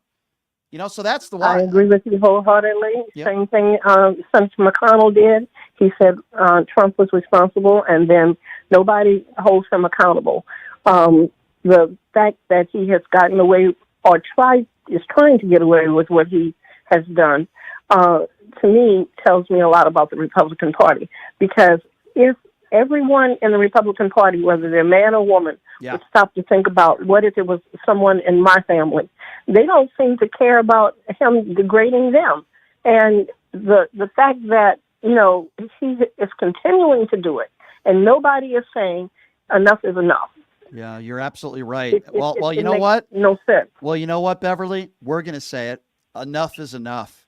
The MAGA clowns go home. It's over with, Beverly. And I think in November, Kamala Harris is going to be the first female president, and it will be over. But let's not get too far ahead of ourselves. Maybe I am. I get accused of that from time to time. We got a big debate coming up on Tuesday. Huge, as Donald Trump would say. We got a big debate coming up on Tuesday. I'm confident that Harris will do a good job because we've seen her debate and do just fine in the past. I thought the debate against Mike Pence, she did a great job. 702-221-7283. Again, 702-221-7283. Let's go to Stan. Stan is next up on PTL. Hi, Stan. Where are you calling from? Hey, Brian, I'm calling from Arizona, man. I wanted to talk about a couple things related to your interview with Harrison the other day. Sure. For those of you that don't know, let me just give people a little bit of background. I had a Trump surrogate on the phone a couple days ago for over an hour. We debated back and forth. And then, by the way, a little tidbit, if some of you follow me on X, Harrison sent me a private message, and he was upset that I was putting out clips of that interview, and I told him to go F himself. I just want to be very clear. So go ahead. I'm sorry. Go ahead. Hey, no problem. And I want to say that Harrison is African-American, and so am I. And what was telling to me was that apparently his boss used to be Byron Donalds, Yes. And for The those, former drug for dealer. those- Yep. Right. And for those of your audience that are of age, if you will, I consider Byron Donalds, Tim Scott, Ben Carson as what we used to call in the African American community Uncle Toms. Are you African American, if you don't mind me asking? Yes, I am. Okay. And just like I can detect someone who's racist, I can also detect someone who's an Uncle Tom. And so it was telling to me how he deflected every question that you asked pertaining to his buddy and the person that we all call Orange Turd. And isn't it interesting that in that interview, his defense is saying that I have Trump derangement syndrome? And I put up and my friend, I put up a clip. Okay, I put up a clip, one of many clips on Twitter of that interview, and I put the whole thing up on YouTube. If people want to go on my YouTube page at PTL Radio Show, the whole hour-long interview is on there. But I put up a clip yesterday. You could tell me what you think about this. The clip yesterday I put up is he's talking about Hunter Biden, about all the money that Hunter Biden made because of who his father is, and he's going on a tangent there. And then I said, what about the $2.1 billion that Jared Kushner took? And his response to that, and it made him look really stupid. His response was, well, Jared Kushner's a businessman, so that I guess that makes it okay. So of course that made, and by the way, there's not one decent person that has an IQ over 20 that would say the Saudis gave Jared Kushner $2.1 billion because they thought he was this wonderful businessman. It's because he worked in the Trump administration. That guy is so disingenuous. That entire hour is mesmerizing. Right. And one thing before I go, I do want to say, and you said it just now, how important the debate is coming up with Kamala. Yes. And I don't know if anybody has said this publicly, but I would not be surprised if the Orange Turd slips and uses the N-word during the debate. Well, it's interesting you bring that up, my friend, because when these Republicans use the term DEI hire, that's what they really mean. Okay. Friends that I talk to that look differently than me, I try to listen to them. I try to listen to people like you and learn. You're absolutely right. We know that he's used the word in the past. We know he'll use it again in the future. But here's the sad part about where we're at in this country right now, my friend. Let's just say that happens, right? He'll lose some voters, right? But there'll still be a bunch of his support. He'll still have people voting. He could call her the N-word he could call her the N-word every day to the November election, and there'll still be a base of people that support him. It's why I call it a clan cult that will still vote for him. That's how disgusting some of these people are. And that's why they wanted his mics muted, right? Because, and I think Kamala knows as well. If it wasn't, he would slip and say it out loud. You are right, and we had the Harris campaign spokesperson. You're absolutely right, my friend, and I appreciate the call. Great call. And we had the one of Harris's campaign spokespeople come on yesterday, Mr. Munoz, who said that very thing. He said basically that they wanted the mics turned on because they wanted to allow Trump to interrupt her and they wanted to allow Trump to be as unhinged as he is. So it actually might help him. Great call, my friend. 702-221-7283 is the number to call. 702-221-SAVE. Let's go to Joseph. Joseph is next up on PTL. What's up, Joseph? Yeah. Hey, Brian. All right. Here's my piece. Hearing about Trump saying that he did about E. Jean Carroll goes to show that he's doing it again. He's attacking women, and he doesn't care. It goes to show that he is an incel because that's how he wants to punish women by banning abortion, and he wants to ban and prevent IVF treatments and all the other stuff. I mean, and also hearing the story about the father of that 14-year-old who did that mass shooting in school in Georgia makes me think, what kind of a parent would allow their 14-year-old to wield a gun, and the MAGA Republicans are going to say that's not our problem. Yeah, you're right. I think it sets precedence now, though, Joseph. I think you'll agree with me that parents need to be held to account for what their children do, especially when it comes to guns and giving them access to guns. It takes me back, if you remember, Joe, to the Sandy Hook shooting in Connecticut. I grew up about 15 minutes from there. Now, the mother lost her life because of her own stupidity. I'm sorry. I'm just going to say it. I'm sure she didn't want this, that shooting to happen, right? I'm not saying she did, but she knew her son was so mentally deranged that he couldn't even have interaction with other people around his own age. Yet she not only gave him access to guns, but she also allowed him gave him training on how to use the weapons. It's absurd. I agree with that one too, because the other thing I hate most, the one thing that upsets me the most about those MAGA Republicans, that they're going to say that same BS comment about how they're saying that video games, movies, television, music, even comic books are the cause of gun violence. But to me personally, I mean, yes, I grew up in the 80s. I was watching R-rated movies as a kid. I watched Rambo. I watched Mad Max and other stuff. But me personally, I did not, just because I watched those movies, I just watched it for entertainment. I'm not one of those people going out there doing things you shouldn't be doing as a kid. Of course. And also, the one thing, I guess that's the reason why they want to ban rap music or other music, because they think the lyrics promote violence. But to me, I listen to hip hop music sometimes, but I'm not going out there trying to be like those. You're right. It's absurd. Supporting scumbags. Yeah, it's absurd. And you're right. You're right, Joe. Go ahead. Okay. Lastly, yep. Every time I look at those Trump supporters wearing those Punisher skulls, thinking they're all badass.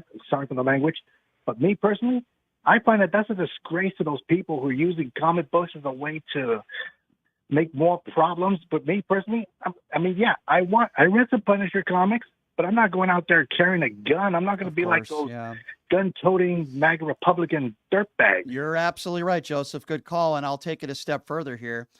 The MAGA Republicans out there that blame rap music and all the gun violence in this country are the same people that have no problem with Donald Trump lying about the 2020 election, inciting an insurrection. Oh, he had nothing to do with that. He didn't tell people to storm the Capitol. He had nothing to do with it. But yet we're led to believe by these MAGA morons on the far right that somehow rap music is the reason why a 13 or 14-year-old kid will walk into a school with an AR-15 and shoot a bunch of innocent kids and teachers. It is absurd. These people are hypocrites, and they have absolutely no credibility. 702-221-7283 is the number to call. Let's go to Drew. Drew is next up on PTL. Hey, Drew, where are you calling from? Hey, I'm calling from New Mexico, actually. Thanks for calling in, Drew. What's on your mind today? I just find it so hypocritical. Back to your point that so many Republicans want to claim they're pro-life, but they don't do anything about the people who want to live and when they're grown. Right. Like you said, they block social assistance. They don't want to advance healthcare. They don't want to address the mental health crisis we're all having in the United States. Yeah, you're right. You're right. And what frustrates me more than anything is they don't really want to do anything about it either. Right. They'll J.D. Vance. No, it's just thoughts and prayers whenever anything like that comes up. Exactly. Thoughts and prayers. Let's harden our schools. Let's arm our teachers. They have no answers. And to show how despicable some of these people are, because some of them are just despicable human beings, they'll walk into the House chambers with an AR-15 pen. These are the same people that will wear very strange ear bandages at the RNC when Trump got a boo-boo on his ear and it seemed to heal within a day, which is mesmerizing to me, but that's another story. But they'll wear these bandages in solidarity because Trump got a boo-boo on his ear. But then when it comes to our kids being gunned down in our schools, they'll honor them by bringing in AR-15 pins. These are the kinds of people that we are dealing with, and they need to be voted out of office. They really do. It's also a huge problem in office. Mm-hmm. I know someone who is a politician here in New Mexico. He has the ear to the governor and everything. And even where I'm from, we had a school shooting, and his view didn't change on it. Whenever we did have one, there's just cover-ups. They don't talk about the manifestos. Right. Or other darker details that these people have. Yeah. They refuse to talk about that. Like you said, they'll just refuse. They refuse. And again, thank you for the call. Vivek Ramaswamy is obsessed with the manifesto of the transgender shooting. If you remember that shooting, all he talks about Where's that manifesto? Where is it? That's the only mass shooting that he wants to talk about. January 6th, he'll say it's an inside job.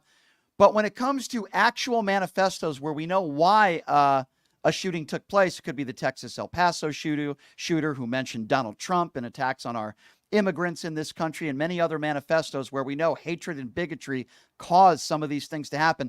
Vivek Ramaswamy, who's a snake, by the way, doesn't want to talk about any of that stuff. But these Republicans only want to be obsessed with one shooting, which is terrible, by the way. Innocent people were shot, terrible.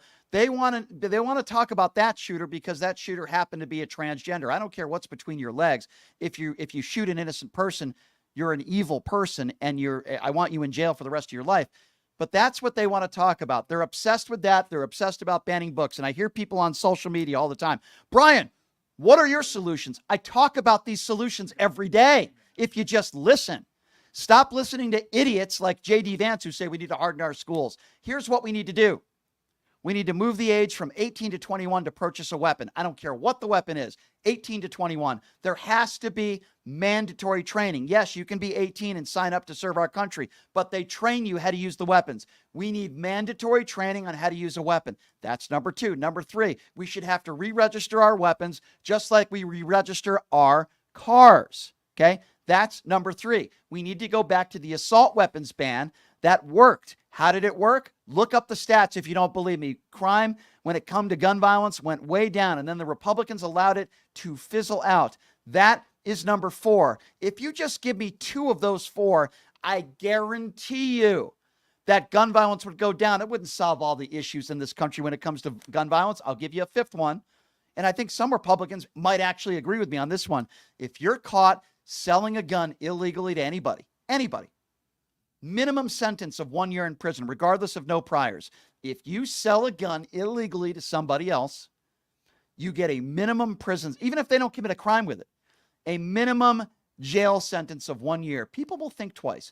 Those are 5 things. Give me 2 of those 5. You don't have to give me all of them. Let's work together here. We're not going to agree on everything.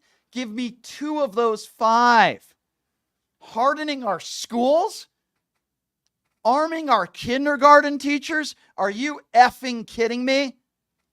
These Republicans are just delusional at best. 702-221-7283 is the number to call. Let's go to Bonnie. Bonnie's next up on PTL. What's up, Bonnie? Hi, Brian. I left a message in the comments. My question, I have 2. Why is the NRA tax-exempt nonprofit? And how is it legal that a tax-exempt nonprofit organization like the ACLU is allowed to represent the NRA in front of the Supreme Court, and they won regarding the Second Amendment on May 30th of this year, 2024? Great question. Let me answer that. Great question. And I have a very simple answer for you.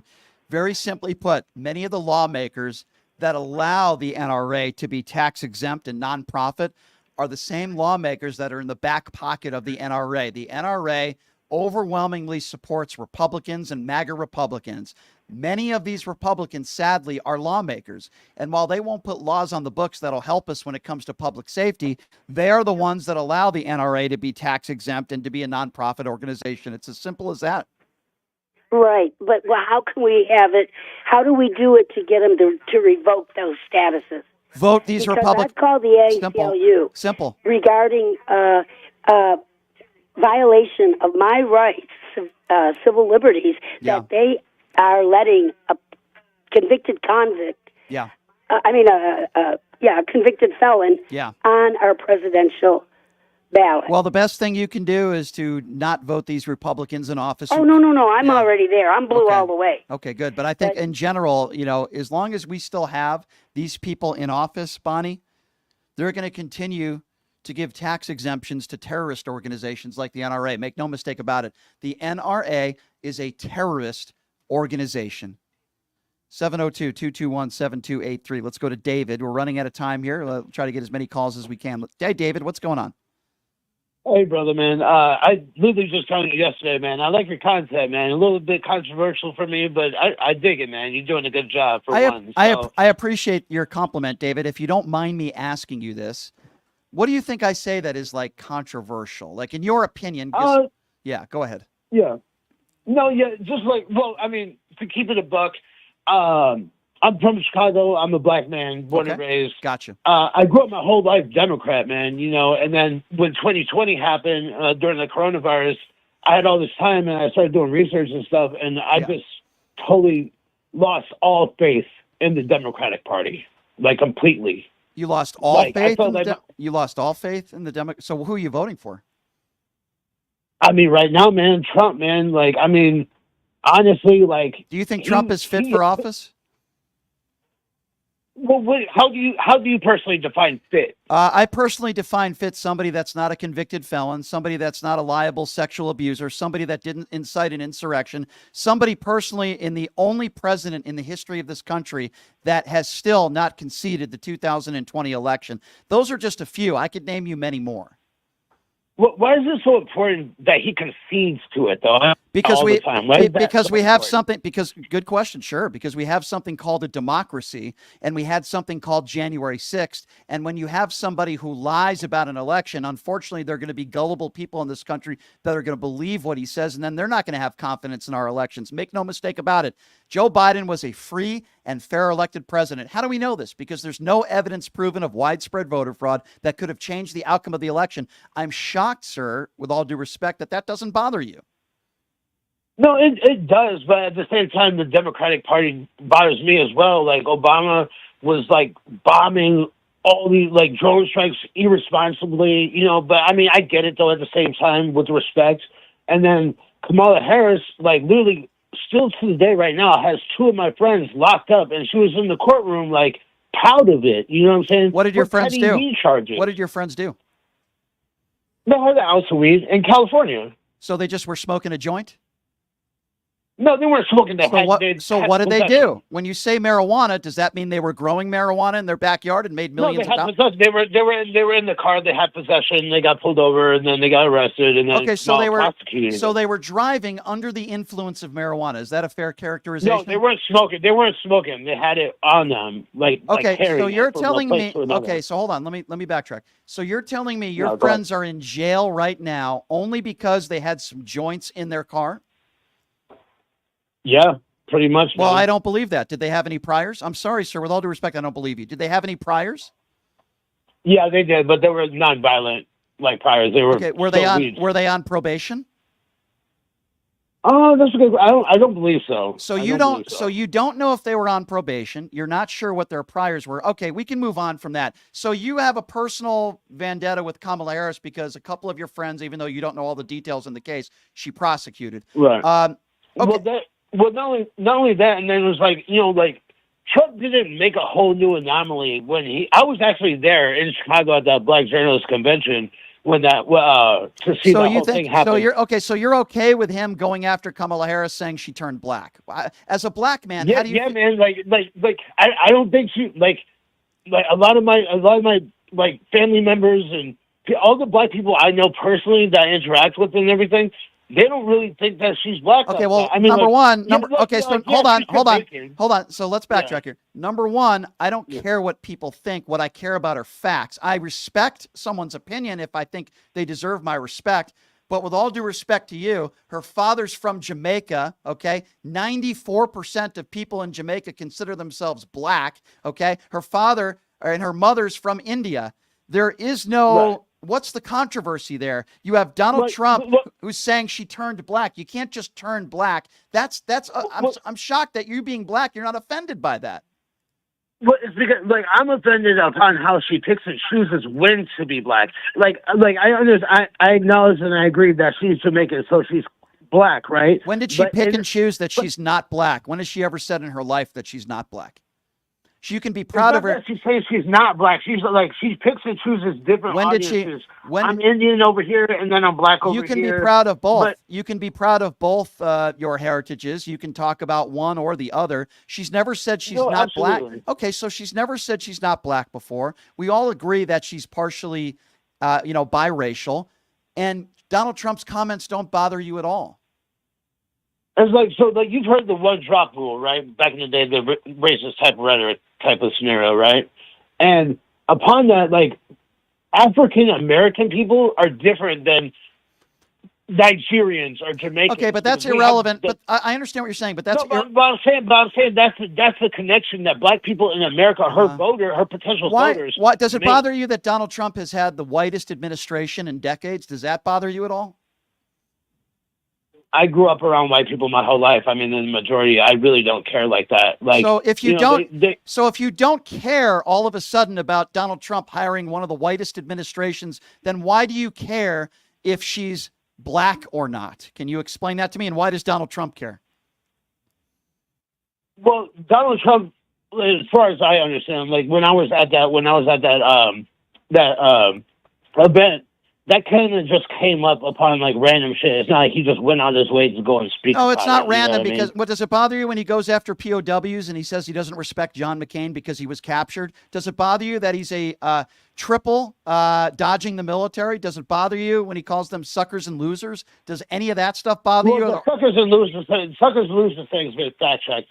No, it hasn't. No, actually, actually, that's not true. John Kelly and General Milley are on the record, and they still abide by their comments and what they said. So it has not been fact checked. It's been fact checked basically. But then there was 19 other people who did the same, though. There were in the 19. opposite direction. There were 19 other people that may not have heard the statement, but John Kelly said that he heard the statement, and General Milley did. So if you want to discredit generals for 40, 50 years that have served this country and you believe Donald Trump, that's fine.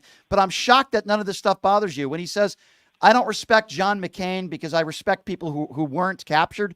Does that bother you at all? Or No. I mean, it doesn't bother me like that, but it's upsetting to hear for sure. Like, I don't agree with that. So it doesn't bother. So it doesn't necessarily. I respect the fact that you say you don't agree with it, but it doesn't necessarily bother you when he poo-poos on POWs. But it does bother you if Harris is talking about her Indian heritage in a speech, but doesn't talk about her black heritage. But that bothers you. But Donald Trump. Well, no. That's fine. Like these, like she stands on, like you see the pictures and so she stands on the Indian, and that's cool. I respect that 100%. Why? You know what I'm saying? What's wrong with that? She's also stood on the fact that she's also black.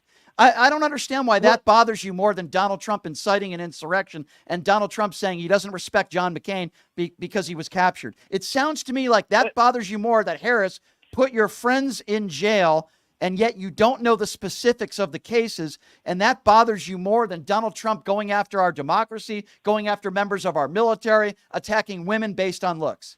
That's what's confusing me, sir. Well, here's the thing, right? Let's go with January 6th, right? I never hear anybody, even possibly, I listen to all different spectrums. I try to get as much information as possible, right? Yeah. And I never hear. I've heard it one time, and I haven't heard it since. What happened with the bomber the night before that put 2 pipe bombs in the Senate? Well, I'll tell you what happened with it. They investigated it, and sometimes during investigations, they can't come up with they can't solve a crime. They haven't solved the crime, but what does that have to do with Donald Trump inciting an insurrection? Because if that happened the night before, then how did, like, obviously it was planned. It was pre-planned. That's a conspiracy theory. We don't know who was responsible for it, but let me ask you one question before we go, because I'm up against the clock, sir. One more quick question. Yeah, if Donald Trump doesn't say the election was stolen, if Donald Trump before January 6th doesn't say that Joe Biden cheated, which he didn't, and the Democrats stole the election, does January 6th happen? Yes or no? So you're saying if Trump didn't lie about the election, does January 6th happen? Yes or no? No, of course not. I appreciate the call, and that's my exact point, sir. He incited an insurrection. I appreciate you answering those questions, though. I really do. You sound like a nice guy. Maybe a little ill-informed, but a nice guy. How can people help me? How can people help the show? I try to inform on this show, even though I don't have all the answers. Here's what I would ask all of you to do. This is a public show, meaning a kind of like public radio, public television. It's a independently owned radio show. How can you help me? Check out my website, pushingthelimits.live. Again, the website, pushingthelimits.live. We sell merchandise on there. You can also donate. There's a donate button right there on the front page. $5, $10, $20, whatever you can afford. Whatever you do, whatever you donate, you will hear a thank you from me personally. I will email you all individually and thank you for donating. And I appreciate all of you. I appreciate all the calls, even my MAGA friends out there. I appreciate you guys calling in. And we will do the same thing on Monday, same time, same place. I hope everybody has a great weekend. I am being inducted into the Nevada Broadcasters Hall of Fame this weekend. So I'm looking forward to that. Thank you, everybody, for joining us. We'll see you on Monday. Have a great day.